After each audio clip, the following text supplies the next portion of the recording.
شخص ایمان اور طلب ثواب کی نیت سے رمضان کے روزے رکھے گا، اس کے پچھلے گناہ معاف کر دیے جائیں گے۔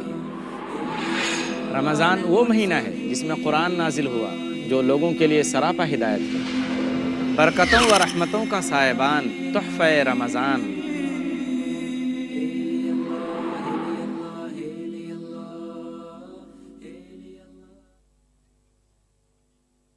الحمد للہ رب العالمین والصلاة والسلام علی خاتم الانبیاء والمرسلین محمد وآلہ وصحبہ اجمعین، اما بعد،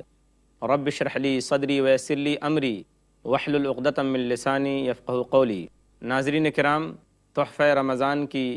اس 7ویں نشست میں آپ تمام حضرات کا استقبال ہے۔ السلام علیکم ورحمۃ اللہ وبرکاتہ۔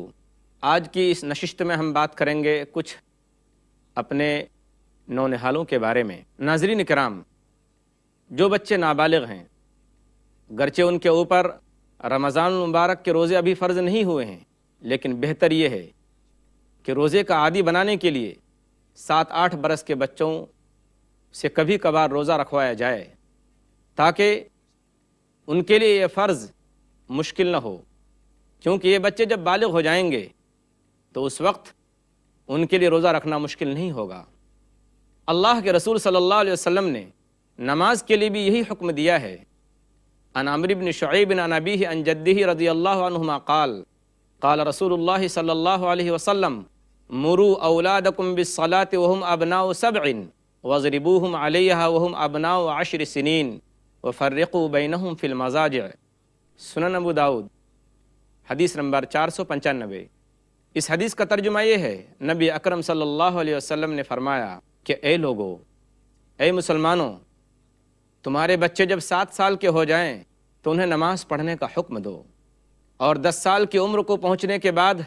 اگر وہ نماز کی پابندی نہ کریں تو ان کے ساتھ سختی سے پیش آؤ، ان کی پٹائی کرو، اور اس عمر میں یعنی 10 سال کی عمر کو پہنچنے کے بعد ان کے بستر الگ کر دو۔ اس حدیث کا منشا اور اس حدیث کا مقصد بھی بچوں کی تربیت کرنا ہے، تاکہ بچے کم عمر ہی میں نماز کے پابند ہو جائیں اور بعد میں نماز سے کوئی غفلت اور بے توجہی نہ کریں۔ صحابہ کرام کے بارے میں حدیث کی کتابوں میں ملتا ہے کہ یہ حضرات اپنے بچوں کو بچپن ہی سے روزے رکھواتے تھے، حتیٰ کہ ان کے بچے جب بھوک اور پیاس کی وجہ سے پریشان ہوتے یا روتے تو یہ حضرات ان کے لیے کھلونے بنا کر ان بچوں کو پیش کرتے اور ان کا دھیان کھلونوں کی طرف بٹا دیتے، اور اس طریقے سے بھوک کی طرف سے ان کی توجہ ہٹ جاتی تھی۔ عن الربیع بنت معوذ رضی اللہ عنہ قالت ارسل النبی صلی اللہ علیہ وسلم غداۃ عاشوراء الى قرى الانصار من اصبح مفطرا فلیتم بقیۃ یومہ ومن اصبح صائما فلیصم قالت فكنا نصومه بعد ونصوم صبیاننا ونجعل لهم اللعبة فإذا بكى أحدهم على الطعام أعطيناه ذلك حتى يكون عند الافطار۔ صحیح بخاری کتاب الصوم، باب صوم الصبیان، حدیث نمبر 1960۔ اس حدیث کا ترجمہ یہ ہے، ربیع بنت معوذ عفراء رضی اللہ تعالیٰ عنہ ایک صحابیہ ہیں، وہ روایت کرتی ہیں، بیان کرتی ہیں کہ اللہ کے رسول صلی اللہ علیہ وسلم نے عاشوراء یعنی محرم کی 10 تاریخ کو مدینے کی بستیوں میں صبح سویرے اپنا قاصد بھیج کر یہ اعلان کرایا کہ جس شخص نے کچھ کھا پی لیا ہے تو اسے چاہیے کہ بقیہ دن وہ کچھ بھی کھائے نہ پیے، اور جس شخص نے اس حال میں صبح کی ہے کہ اس نے کچھ نہیں کھایا ہے، اس نے روزے سے صبح کی ہے، تو وہ روزہ رکھے ہی۔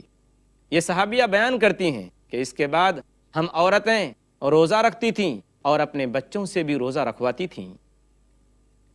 اور ہم اپنے بچوں کے لیے روئی کے کھلونے بناتی تھیں جن سے وہ بچے کھیلتے۔ جب ان کو بھوک لگتی یا پیاس لگتی اور وہ بھوک اور پیاس کی تکلیف محسوس کرتے تو ہم اپنے بچوں کو یہ کھلونے دیتے تھے، یہاں تک کہ افطار کا وقت ہو جاتا۔ ناظرین کرام، آپ محسوس کر سکتے ہیں اس حدیث سے کہ صحابہ کرام کی عورتوں کو کتنا شوق تھا کہ وہ جس طریقے سے روزے رکھتی تھیں ان کے چھوٹے چھوٹے معصوم بچے بھی روزہ رکھیں۔ سچ کہا ہے حفیظ جالندھری رحمۃ اللہ علیہ نے کہ یہی مائیں تھیں جن کی گود میں اسلام پلتا تھا، یہی مائیں تھیں جن کی گود میں اسلام پلتا تھا، انہی گودوں میں انسان نور کے سانچے میں ڈھلتا تھا۔ میں ایک اور واقعہ سناؤں۔ علامہ ذہبی رحمۃ اللہ علیہ نے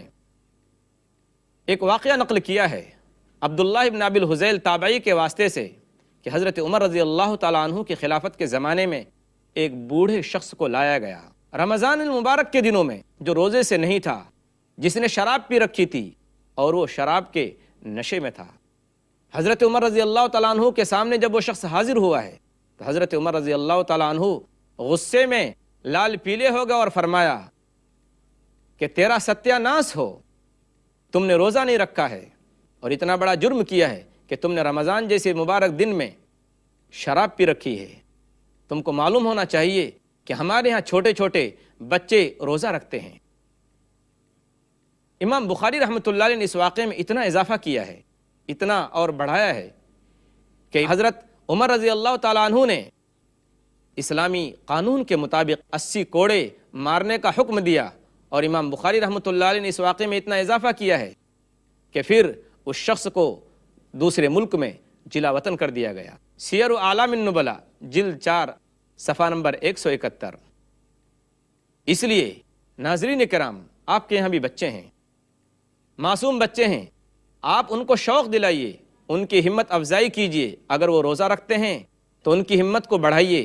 اور ان کو کچھ گفٹ اور انعام دیجیے، تاکہ یہ بچے جب بڑے ہو جائیں اور بالغ ہو جائیں تو روزہ ان کے لیے مشکل نہ ہو۔ ناظرین کرام، ہم جب انبیاء کرام کے حالات کو پڑھتے ہیں، دیکھتے ہیں کہ انبیاء کرام کو اپنے بال بچوں کو دیندار بنانے کی اور نیک بنانے کی اور ان کے عقیدہ و اعمال کی کتنی فکر رہا کرتی تھی۔ یاد کیجیے وہ واقعہ جو اللہ تبارک و تعالیٰ نے سورہ بقرہ کے اندر بیان کیا ہے کہ حضرت یعقوب علیہ السلام کی جب موت کا وقت قریب آیا تو انہوں نے اپنی اولاد کو جمع کیا، اپنے بچوں کو جمع کیا، اور کیا وصیت کی، کس چیز کی تاکید کی؟ دنیا والوں کی طرح نہیں کہ جائیداد، دولت، روپے پیسے کی تاکید کی ہو یا وصیت کی ہو یا کچھ وصیت لکھ کر دیا ہو روپیہ پیسے یا جائیداد اور دولت کے بارے میں، نہیں۔ قرآن کی زبانی وہ واقعہ سنیے۔ ام کنتم شہداء اذ حضر یعقوب الموت اذ قال لبنیہ ما تعبدون من بعدی قالوا نعبد الہک و الہ آبائک ابراہیم و اسماعیل و اسحاق الہ واحدا ونحن له مسلمون۔ سورہ بقرہ سورہ نمبر 2 آیت نمبر 133۔ کیا تم اس وقت موجود تھے جب یعقوب کی موت کا وقت قریب آیا، جب انہوں نے اپنے بیٹوں سے کہا کہ اے میرے بیٹو، تم سب کے سب گواہی دو، بتاؤ کہ میرے بعد کس کی عبادت کرو گے، کس کی بندگی اور غلامی کرو گے؟ تو سب نے ایک ساتھ ایک زبان ہو کر جواب دیا کہ اے ابا جان، ہم آپ کے معبود کی اور ابراہیم کے معبود کی اور اسماعیل کے معبود کی اور اسحاق کے معبود کی عبادت کریں گے، اور ہم صرف ایک ہی اللہ کی بندگی کریں گے اور اسی کی فرما برداری کریں گے۔ ناظرین کرام، حضرت یعقوب علیہ السلام کو جو آخری فکر تھی وہ یہ تھی کہ ان کے بچے نیک رہیں، ان کے بچے اللہ کی بندگی کریں، ان کے مرنے کے بعد اسی راستے پر قائم رہیں جس راستے پر ان کی وفات ہوئی اور ان کی موت ہوئی۔ کیا یہ آیت اس بات کی ہم کو دعوت نہیں دیتی ہے کہ ہم بھی اپنے بچوں کو دیندار اور نیک بنائیں، خاص طور پر انہیں نماز اور روزے کی پابندی ان سے کروائیں، ان کو دین کا شوق دلائیں، قرآن کریم کی تعلیم دلائیں اور ان کو اسلامی کیریکٹر اپنانے کی دعوت دیں، اور دین سے محبت اور دین کے بارے میں ایک حمیت ان کے دل میں پیدا کریں، اور اس کے ساتھ ساتھ اپنے بچوں کو ہم 5 وقتہ نمازوں میں بھی مسجدوں میں ساتھ لے جائیں، دینی صحبت میں بیٹھنے کو کہیں۔ اگر ہم ایسا کرتے ہیں تو ہمارے بچے اسی وقت سے دیندار بننے لگیں گے، اسی وقت سے ماں باپ کی فرما برداری اختیار کریں گے۔ ناظرین کرام، ہم آج کے حالات میں دیکھتے ہیں کہ بہت ہی کم ایسے ماں باپ آپ کو ملیں گے جو اپنے بچوں پر سختی کریں اس بات کی کہ وہ نماز اور روزے کی پابندی کریں۔ آج کل کی حالت تو یہ ہے کہ اگر ماں باپ سے پوچھا جاتا ہے کہ تمہارے بچے تو اب بڑے ہو گئے ہیں، روزہ کیوں نہیں رکھتے، تو وہ کیا بولتے ہیں، وہ کیا جواب دیتے ہیں؟ وہ یہی کہتے ہیں کہ ابھی ان کی عمر ہی کیا ہوئی ہے، جب یہ بڑے ہو جائیں گے تو یہ خود سے ہی روزہ رکھنا شروع کر دیں گے۔ یاد رکھیے، ماں باپ کی اپنے بچوں کے بارے میں دین سے غفلت اور بے توجہی یہ اچھی بات نہیں ہے، اس کا نتیجہ بہت خراب آنے والا ہے۔ جو بچے اپنے ماں باپ کی ان باتوں پر عمل کریں جن سے اللہ ناراض ہوتا ہو تو ان کو یاد رکھنا چاہیے فرمان رسول جس میں اللہ کے رسول صلی اللہ علیہ وسلم نے فرمایا کہ لا طاعت لمخلوق فی معصیت اللہ انما الطاعۃ فی المعروف، مسند احمد جلد 5 حدیث نمبر 20710۔ اس حدیث کا ترجمہ یہ ہے کہ اللہ کی نافرمانی میں مخلوق کی اطاعت جائز نہیں ہے۔ مخلوق کی بات اس وقت مانی جائے گی جب اللہ کی اطاعت ہو رہی ہو، جہاں اللہ کی نافرمانی ہو رہی ہو وہاں مخلوق کی بات ماننا جائز نہیں۔ اس لیے آدمی ہمیشہ اس بات کی کوشش کرے کہ اللہ راضی ہو، اللہ خوش ہو، سارا جہاں ناراض ہو، پرواہ نہ چاہیے، مد نظر تو مرضیے جانا نہ چاہیے، بس اس نظر سے دیکھ کر تو کر یہ فیصلہ کیا کیا تو کرنا چاہیے، کیا کیا نہ چاہیے۔ کیا والدین نے وہ آیت نہیں پڑھی جس میں اللہ تعالیٰ نے فرمایا کہ یا ایھا الذین آمنوا قوا انفسکم واہلیکم نارا، سورہ تحریم سورہ نمبر 66 آیت نمبر 6۔ اے ایمان والو، اپنے آپ کو اور اپنے گھر والوں کو جہنم کی آگ سے بچاؤ۔ اس آیت کے اندر اللہ تبارک و تعالیٰ نے آگ کی مثال دی ہے۔ میں آپ سے سوال کرتا ہوں کہ آپ میں سے کسی کا بچہ آگ کے قریب کھیل رہا ہو، کیا آپ دور سے صرف اپنے بچے کو یہ سمجھانے پر اکتفا کریں گے کہ دیکھو بیٹا یہ آگ ہے، یہ بہت خطرناک چیز ہے، اس کے قریب جانا مت، اگر تو اس کے قریب گیا تو جل جائے گا؟ اور پھر اگر اتنی نصیحت کرنے کے بعد بچہ آگ میں جا کر جل جاتا ہے تو کیا باپ کا یہ جواب دینا کافی ہوگا کہ میں نے اپنے بچے کو تو سمجھا دیا تھا، میں نے اپنے بچے کو تو نصیحت کر دی تھی، اگر میرے بچے نے نہیں مانا اور آگ میں جا کر جل گیا تو میں کیا کروں، میرا کیا قصور؟ اللہ تبارک و تعالیٰ نے اس آیت کے اندر آگ کی مثال دے کر کہا ہے کہ جب تم اپنے بچے کے لیے دنیاوی آگ سے بچانے کے لیے اپنے بچے کو صرف نصیحت کرنے پر اکتفا نہیں کرتے ہو بلکہ دوڑ کر اپنے بچے کو اپنی گود میں لے کر اس کو آگ سے بچاتے ہو تو جہنم کی آگ سے بچانے کی تم کو کتنی زیادہ فکر کرنی چاہیے۔ اس لیے صرف یہ کہہ دینا کافی نہیں، جیسا کہ عام طور پر آج کل ماں باپ کہتے ہیں کہ میں نے اپنے بچے کو تو سمجھا دیا، میں نے اس کو نصیحت کر دی، میں نے تو اس کو روزہ رکھنے کے لیے کہا، اگر وہ روزہ نہیں رکھتا ہے تو میں کیا کروں؟ تو اللہ تبارک و تعالیٰ نے آگ کی مثال دے کر سمجھایا ہے کہ دنیا کی آگ سے بچانے کے لیے تم جتنی زیادہ فکر کرتے ہو اس سے زیادہ کہیں اس بات کی فکر کرنی ہے کہ تمہارا بچہ جہنم کی آگ سے کیسے بچ جائے، کہ جس طریقے سے تم خود نیک عمل کر کے اپنے آپ کو جنت کا مستحق قرار دو، اسی طریقے سے اپنے بچوں کو دیندار اور نیک بناؤ تاکہ تمہارے بچے بھی جنت کے مستحق ہو سکیں اور جہنم سے ان کو نجات مل سکے۔ آپ واقعہ یاد کیجئے حضرت ابراہیم علیہ السلام کا، کہ حضرت ابراہیم علیہ السلام کو اپنے بچوں کو دیندار اور نیک بنانے کی کتنی فکر تھی۔ وَإِذْ قَالَ إِبْرَاهِيمُ رَبِّ اجْعَلْ هَٰذَا الْبَلَدَ آمِنًا وَاجْنُبْنِي وَبَنِيَّ أَن نَّعْبُدَ الْأَصْنَامَ رَبِّ إِنَّهُنَّ أَضْلَلْنَ كَثِيرًا مِّنَ النَّاسِ فَمَن تَبِعَنِي فَإِنَّهُ مِنِّي وَمَنْ عَصَانِي فَإِنَّكَ غَفُورٌ رَّحِيمٌ رَبَّنَا إِنِّي أَسْكَنتُ مِن ذُرِّيَّتِي بِوَادٍ غَيْرِ ذِي زَرْعٍ عِندَ بَيْتِكَ الْمُحَرَّمِ رَبَّنَا لِيُقِيمُوا الصَّلَاةَ، سورہ ابراہیم سورہ نمبر 14 آیت نمبر 35، 36 اور 37۔ اور اس وقت کو یاد کرو جب ابراہیم علیہ السلام نے کہا وَإِذْ قَالَ إِبْرَاهِيمُ رَبِّ اجْعَلْ هَٰذَا الْبَلَدَ آمِنًا، اور اے اللہ اس شہر کو تو امن اور سلامتی کا گہوارہ بنا، اور اے اللہ مجھے اور میری اولاد کو بتوں کی پرستش اور بتوں کی پوجا کرنے سے ہماری حفاظت فرما۔ اے مولا کریم، ان بتوں نے بہت سارے لوگوں کو گمراہ کر دیا ہے، لہذا جس شخص نے میری اطاعت کی، میرا اتباع کیا، وہ مجھ میں سے ہے، اور جس نے میری نافرمانی کی تو معاف کرنے والا اور رحم کرنے والا ہے۔ اے میرے مولا، میں نے اپنی اولاد کو اور اپنے گھر والوں کو یہاں اس لیے بسایا ہے خانہ کعبہ کے قریب تاکہ میری اولاد، میرے گھر والے نماز کی پابندی کریں۔ آپ جانتے ہیں کہ بچپن کی اس تربیت کا نتیجہ کیا ظاہر ہوا؟ مشہور واقعہ ہے حضرت اسماعیل علیہ السلام کا، کہ جب حضرت ابراہیم علیہ السلام نے اپنے بیٹے سے کہا کہ میرے رب نے مجھے خواب کے اندر حکم دیا ہے کہ میں تجھے ذبح کروں تو تمہاری کیا رائے ہے؟ تو بچے کا جواب کیا تھا؟ ستجدنی انشاء اللہ من الصابرین، سورہ صافات سورہ نمبر 37 آیت نمبر 102۔ کہ ابا جان، اللہ تبارک و تعالیٰ نے آپ کو جس بات کا حکم دیا ہے اسے کر گزریے، انشاءاللہ آپ مجھے برداشت کرنے والوں اور صبر کرنے والوں میں سے پائیں گے۔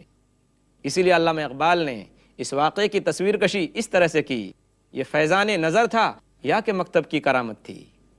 یہ فیضان نظر تھا یا کہ مکتب کی کرامت تھی؟ سکھائے کس نے اسماعیل کو آداب فرزندی؟ حضرت اسماعیل علیہ الصلوۃ والسلام کو کس نے بتایا کہ باپ کا ادب اس طریقے سے کیا جاتا ہے اور باپ کی بات کا جواب اس طرح سے دیا جاتا ہے؟ ظاہر بات ہے نظر حضرت ابراہیم علیہ الصلوۃ والسلام کی تھی اور مکتب یا مدرسہ ان کی ماں کی گود تھا۔ ناظرین کرام، جہاں ہم دیکھتے ہیں آج کے سماج میں اور آج کی سوسائٹی میں کہ اکثر ماں باپ اپنی اولاد کے بارے میں بے توجہی اور غفلت برتتے ہیں، اس لیے بہتر یہ ہے کہ ابھی تھوڑی سختی کر کے، تھوڑی تنبیہ کر کے ان کو دیندار بنائیں، خصوصاً نماز و روزے کا پابند بنائیں۔ اس لیے کہ اگر آپ نے ابھی سے ان کو نماز و روزے کا پابند بنایا تو آگے چل کر یہ بچے خود بخود دین کے راستے پر چلنا شروع کر دیں گے۔ جس طریقے سے ماں باپ کے لیے ضروری ہے کہ اپنے بچوں کے لیے کھانے پینے کا انتظام کریں اور ان کی ضروریات کی سامان کا انتظام کریں، اس سے کہیں زیادہ ضروری یہ ہے کہ وہ اپنے بچوں کو نیک اور دیندار بنانے کی فکر کریں۔ اس سے کہیں زیادہ ضروری یہ ہے کہ وہ اپنے بچوں کو دیندار اور نیک بنانے کی اور بہتر اخلاق اپنانے کا انتظام کریں۔ حدیث یاد کیجئے جس میں اللہ کے رسول صلی اللہ علیہ وسلم نے فرمایا کہ ہر شخص ذمہ دار ہے، ماں باپ ذمہ دار ہیں اپنے بچوں کو نیک اور دیندار بنانے کا۔ عن ابن عمر رضی اللہ عنہما قال قال رسول اللہ صلی اللہ علیہ وسلم الا کلکم راع وکلکم مسئول عن رعیتہ فالامام الاعظم الذی راع علی الناس هو مسئول عن رعیتہ والرجل راع على اہل بیتہ وهو مسئول عن رعیتہ والمرأة راعیۃ على اہل بیت زوجها وولدہ وهي مسئولة عنهم والعبد راع على مال سیدہ وهو مسئول عنہ الا فکلکم راع وکلکم مسئول عن رعیتہ۔ صحیح بخاری کتاب الاحکام حدیث نمبر 7137۔ اس حدیث کا ترجمہ یہ ہے، نبی اکرم صلی اللہ علیہ وسلم نے فرمایا کہ سن لو، خبردار ہو جاؤ، آگاہ ہو جاؤ کہ تم میں سے ہر شخص ذمہ دار ہے، اور ہر شخص سے اس کے ماتحت میں جو لوگ ہیں،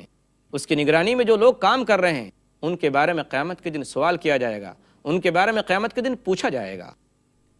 سنو، جو امام ہے، جو بڑا ہے، جو امام وقت ہے، جو لوگوں کا نگہبان ہے، جو لوگوں کی ذمہ داری ہے، اس سے اس کی رعیت کے بارے میں پوچھا جائے گا،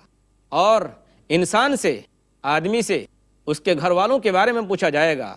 اور عورت سے